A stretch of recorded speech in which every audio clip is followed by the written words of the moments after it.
Bonjour à tous, donc avec cette vidéo, Bezrat Hashem, nous allons terminer cette série sur Ben HaMetzarim, sur les 3 semaines, et ce dont nous allons parler, c'est la Seuda Mafseket, le dernier repas qu'on prend avant le jeûne de Tisha B'Av, et le jeûne de Tisha B'Av lui-même, quelles sont les restrictions, quelles sont les règles, on va le voir ensemble, Bezrat Hashem. Il faut savoir que la plupart des règles et des restrictions qui concernent Tisha B'Av, on les apprend de la fin de la Masechet Ta'anit, la Masechet qui est consacrée justement au jeûne.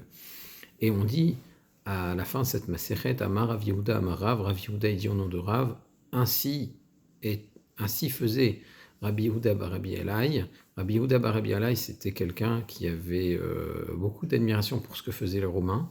D'ailleurs, il n'était pas d'accord avec Rabbi Shimon à ce sujet. Rabbi Shimon bar Yochai disait ce sont des hypocrites, ils ne font ça que par égoïsme, et Rabbi Yehuda bar Rabbi Elai disait ils construisent des ponts, ils construisent des marchés, etc.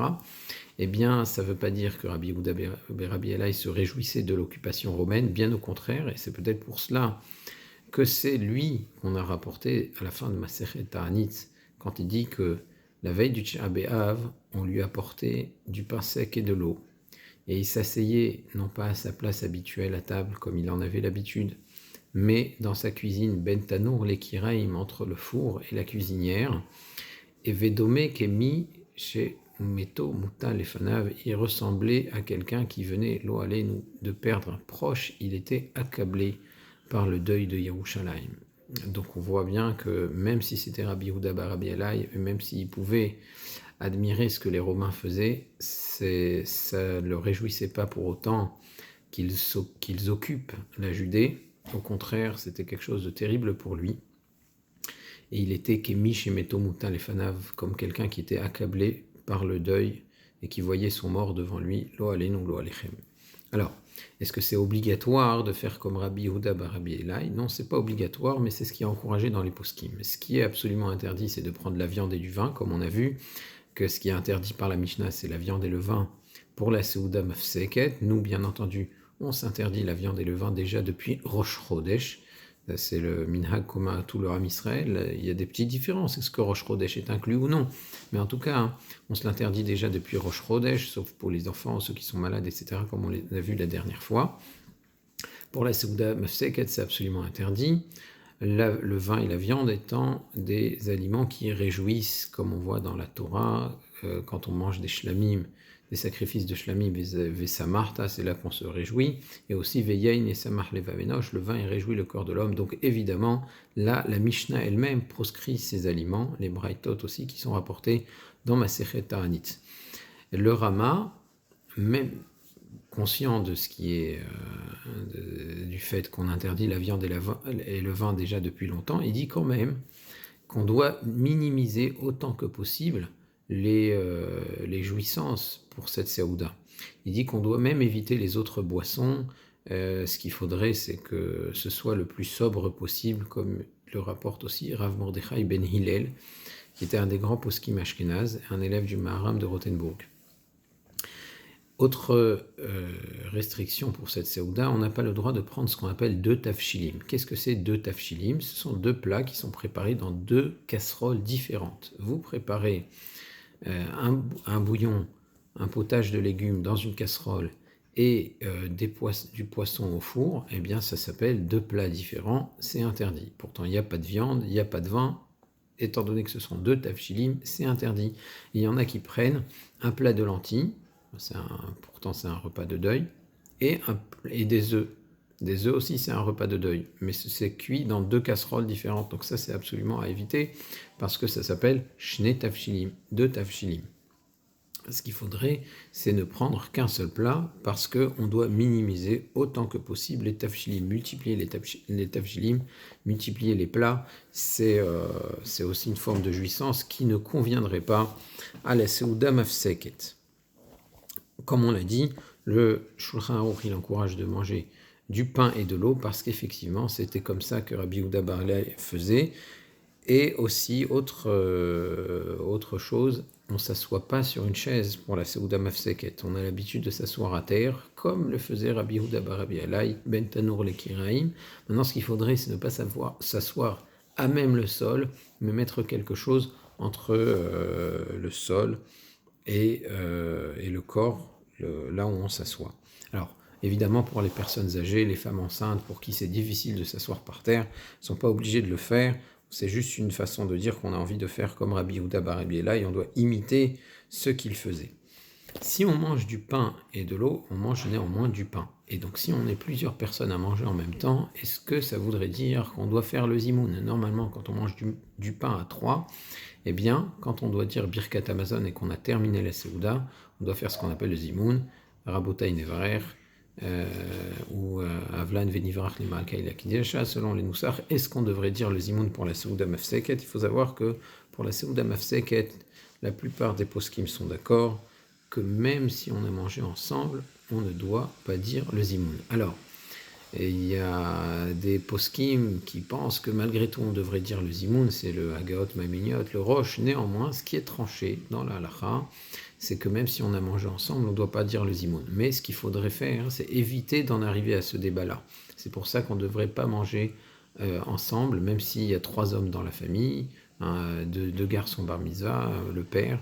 Il faudrait que le père soit dans un coin de la maison, les 2 autres garçons dans un autre coin de la maison, de façon à ce qu'on soit sûr qu'il n'y ait pas de zimoun, qu'il n'y ait pas d'obligation de zimoun. Alors dans certaines communautés, on ne mange pas de pain du tout, justement pour éviter cela. Je pense notamment à la coutume tunisienne, qui consiste à manger un couscous avec un bouillon de légumes au pois chiche. Le pois chiche, c'est justement un plat de deuil dans cette communauté-là spécifiquement. Et donc là, on est sûr de ne pas avoir motzi, de ne pas avoir de zimoun, et on évite complètement le problème. Maintenant, ce qu'il faut savoir, c'est qu'ils avaient l'habitude aussi de prendre un œuf avec ce couscous. Là, ça peut se poser un problème de 2 tafchil. Alors, si on se partage un œuf dans toute la famille, étant donné que c'est moins d'un kazaït et qu'on le mélange avec le bouillon, on peut dire que ça ne s'appelle pas vraiment 2 tafchili, mais c'est sur ça qu'ils s'appuyaient pour prendre l'œuf en plus du couscous bouillon. Bon, mais ça, ce sont des coutumes encore une fois. D'après le Shulchan Aruch, l'idéal, c'est de prendre du pain et de l'eau. Qu'est-ce que c'est la Seouda Mafseket où il y a toutes ces restrictions-là? La Seouda Mafseket, c'est le dernier repas qu'on prend avant le jeûne et c'est le repas qu'on prend aussi en fin d'après-midi. Si on prend un repas avant Chatzot, c'est à environ 14 heures en France, ou qu'on prend un repas mais qu'on sait qu'on va en prendre un autre après, ça ne s'appelle pas Seouda Mafseket. Encore une fois, ça c'est une halakha qui ressort de la Masechet Ta'anit. Dans cette Seouda Mafseket, il faut savoir que même si on n'a pas le droit de prendre 2 tafchilim, on peut prendre autant de fruits frais que l'on veut. Ça peut paraître étrange. Effectivement, la recommandation du Rama, c'est de minimiser autant que possible, mais la halakha ne l'interdit pas. Si on a envie de prendre plusieurs fruits frais qui ne sont pas cuits à Seouda Mafseket, ça ne s'appelle pas Shne Tafshilim, ce ne sont pas 2 tafshil, et donc c'est permis. Pour ce qui est des salades et des variantes, il faudrait éviter de les multiplier, un peu comme les tafchilim. Est-ce qu'on a le droit, avant le jeûne, une fois qu'on a pris sa Seouda Mafseket, s'il nous reste du temps, est-ce qu'on a le droit de manger encore un petit peu, de boire encore un petit peu? Oui, c'est permis. C'est permis jusqu'à la shkia, jusqu'à l'heure du coucher du soleil. Et on a le droit aussi de prendre des cachets qui pourraient faciliter le jeûne. Quelqu'un qui prend un doliprane par exemple, ça facilite le jeûne. Il a le droit de le prendre avant Tisha B'Av et même avant Kippour. Il n'y a aucune interdiction de prendre quelque chose qui faciliterait le jeûne pour le lendemain. Et ce qu'il faudrait faire après la Seouda Mafseket, une fois qu'on est sûr de ne plus rien manger après, ce qu'il faudrait, c'est se nettoyer la bouche pour être sûr qu'il reste plus aucun résidu alimentaire, parce qu'il ne faudrait pas que quelques heures après, pendant le jeûne, on avale quelque chose qui resterait entre les dents. Alors, une fois que le jeûne commence, qu'est-ce qui est interdit? Eh bien, un jeûne, évidemment, c'est interdit de manger, c'est interdit de boire, mais pour Tisha B'Av, contrairement aux autres jeûnes, il y a d'autres restrictions. On ne peut pas non plus porter de chaussures en cuir, on ne peut pas non plus s'enduire d'huile, donc mettre des crèmes, se parfumer la peau, tout cela, c'est aussi interdit. On n'a pas le droit non plus d'avoir des relations intimes pendant le jeûne de Tisha B'Av. Celui qui mange et qui boit à Tisha B'Av, on dit dans Masechet Ta'anit qu'il est comparable à celui qui mange à Kippour. Ça peut paraître excessif, Mais en réalité, celui qui mange à Kippour, sa peine, lo aleinu, c'est karet. Ça veut dire qu'il est coupé du peuple juif. Le fait de manger à Kippour, c'est une des peines les plus graves de la Torah, c'est chayuv karet. Et est-ce qu'on peut dire que pour Tisha B'Av, c'est pareil? Tisha B'Av, c'est un minhag, c'est un jeûne des Rabbanan, un jeûne d'ordre rabbinique. C'est pas dans la Torah, c'est rappelé par les Nevi'im, certes, mais c'est pas dans la Torah. Est-ce que tu peux dire que c'est aussi grave? Mais en réalité, celui qui mange à Tisha B'Av, il montre qu'il n'est pas sensible au sort du clan Israël. Donc on peut dire que lui aussi, d'une certaine manière, il se coupe du reste du clan Israël. C'est pour ça que c'est comparable à manger à Kippour, donc c'est pas quelque chose avec lequel on pourrait plaisanter. Néanmoins, évidemment, halachiquement, ça n'a pas le même poids, la même gravité, et donc il y a de nombreux cas, de nombreuses situations où on sera bien entendu beaucoup plus méquil, beaucoup plus coulant, beaucoup plus permissif pour Tisha B'Av que pour Yom Kippour. Par exemple, quelqu'un qui, sans faire exprès, récite une bracha à Tisha B'Av, il prend un verre d'eau, il dit She'akol nihi abidvaro, il se rend compte, mais c'est Tisha B'Av, j'ai pas le droit de boire. Étant donné qu'il a récité la bracha, il vaut mieux qu'il boive un petit peu d'eau pour que la bracha ne soit pas bracha levatala. Un tout petit peu, ça suffit pour que la bracha ne soit pas bracha levatala. Pas obligé de boire un verre, ni un révit, ni rien du tout. Par contre, pour Yom Kippour, il n'y aurait pas cette permission-là. Yom Kippour, c'est beaucoup plus grave. C'est un interdit de la Torah. Il vaut mieux que la bracha reste bracha levatala et qu'ils ne boivent pas. C'est absolument interdit à Tisha B'Av de se rincer la bouche le matin. Donc on voit que Tisha B'Av reste plus grave que les autres jeûnes comme celui du 17 Tammuz, du 10 Tevet. On n'a pas le droit de se laver à Tisha B'Av, pas laver du tout, même à l'eau froide et même une partie du corps, alors que se laver en partie et à l'eau froide, ça c'est permis. Le reste de Shavua chez Chalbo, à Tisha B'Av, rien du tout. Et c'est la raison pour laquelle quand on fait Netilat Yadayim, on ne fait la Netilat Yadayim que à minima. Il y a un désaccord entre les décisionnaires concernant la Netilat Yadayim de tous les jours. Est-ce qu'il faut le faire jusqu'au bout des doigts ou toute la main jusqu'au poignet? Alors pour être sûr de s'acquitter de la mitzvah, on le fait jusqu'au poignet. Mais à Tisha B'Av, on se contente du bout des doigts parce que tout le monde est d'accord que c'est un minimum qui convient. Donc on ne fait que le minimum parce que mettre un doigt dans l'eau quand ce n'est pas obligatoire, c'est interdit pour Tisha B'Av, comme c'est ramené dans Masechet Psachim et rapporté par le Shulchan Aruch.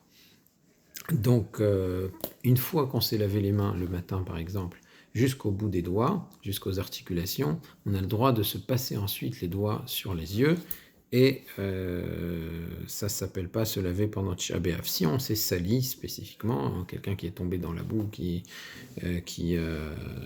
doit se laver, là, il a le droit de le faire même à Tisha B'Av. Ce qu'on n'a pas le droit, c'est de se laver alors qu'on est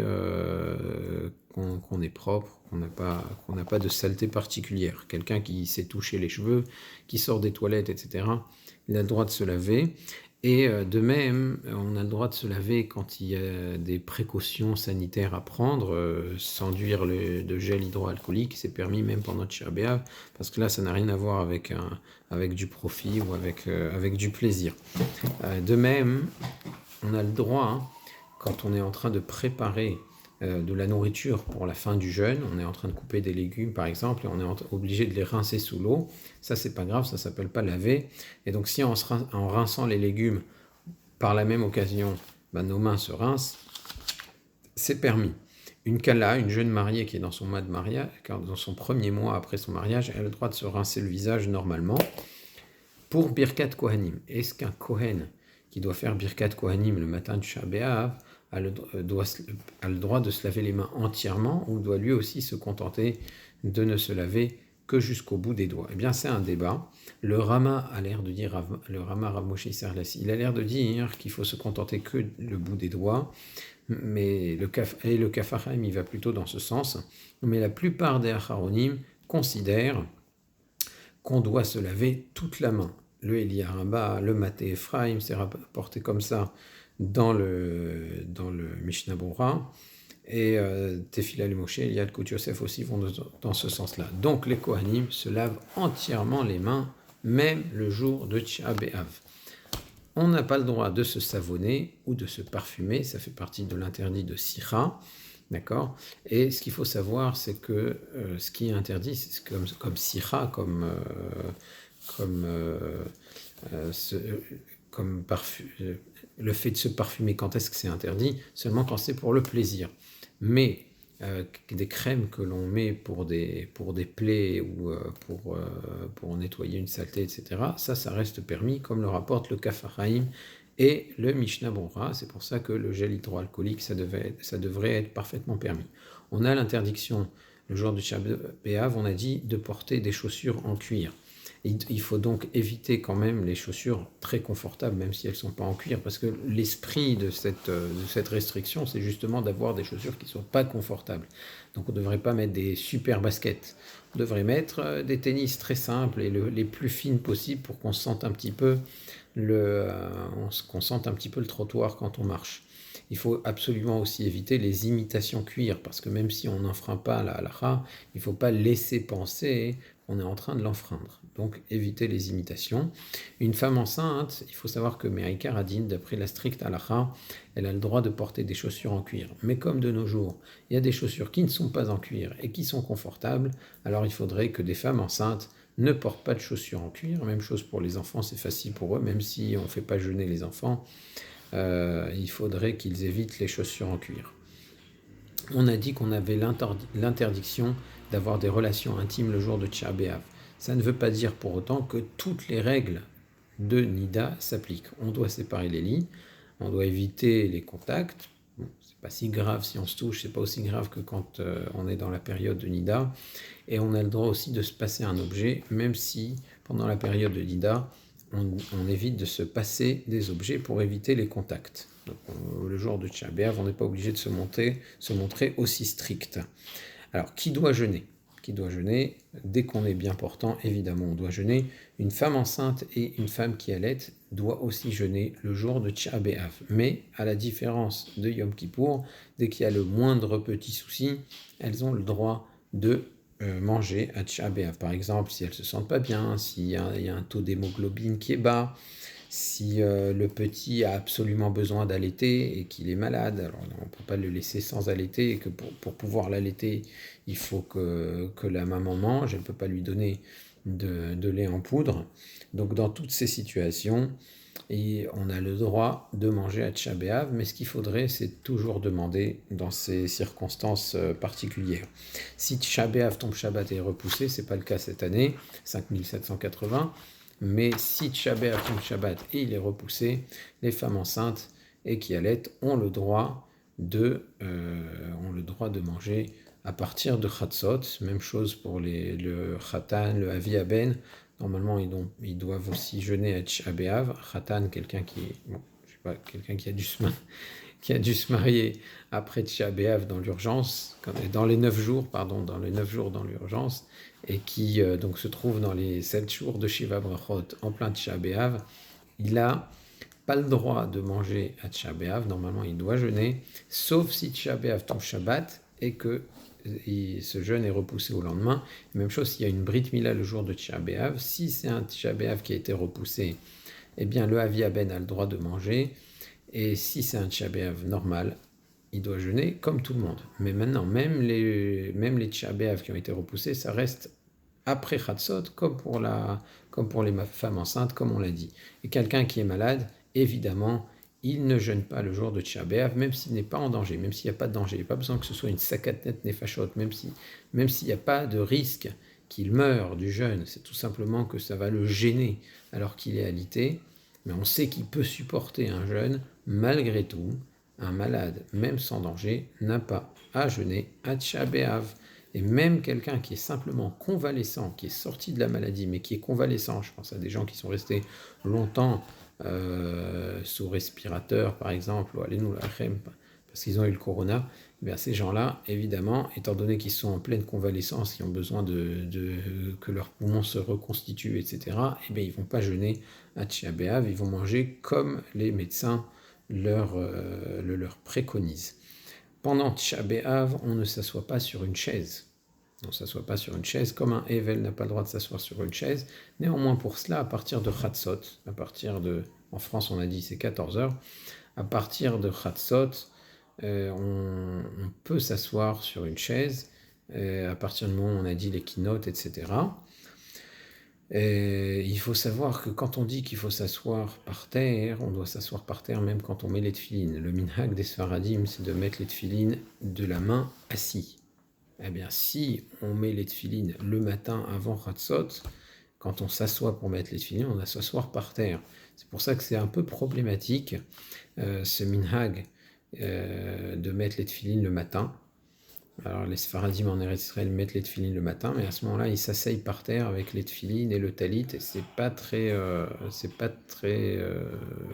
confortable, et ça peut poser un problème. C'est pour ça que le minhag de la majorité des communautés, c'est de mettre les tefilines que l'après-midi de Tisha B'Av. C'est comme ça dans toutes les communautés ashkénazes, mais aussi dans la plupart des communautés sfarades, mettre les tefilines que l'après-midi de Tisha B'Av. On n'étudie pas la Torah le jour de Tisha B'Av, eh bien, c'est un petit peu comme la viande et le vin. La viande, on a dit que ça réjouit, comme les korbanot. Le vin, veyain yesamach levavenosh. Et il y a aussi un pasouk qui est rapporté dans Masechet Ta'anit qui dit que la Torah, elle réjouit. Pikudei Hashem yesharim, mesamech elev.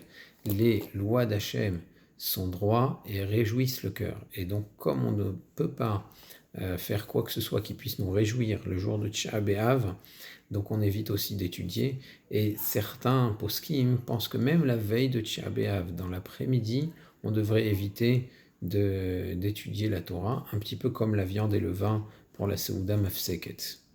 En tout cas, j'aimerais conclure par des mots de Nechama qu'on trouve dans Masechet Ta'anit. Kol amitabel à Yerushalayim, celui qui s'endeuille pour Yerushalayim, zoche veroe besimhata.